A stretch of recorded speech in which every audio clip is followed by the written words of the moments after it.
Всем привет!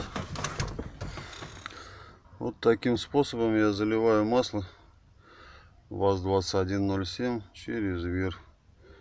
Не надо мучиться, ничего давить, шприца нету. Такой способ я решил, что будет наилучший. Все, сидим, ждем, подливаем. И все. Еще учесть, если пятиступая коробка, то тут надо все равно доливать больше уровня, это опять лишние заморочки. Как-то так. Все, ставим лайки. Всем пока.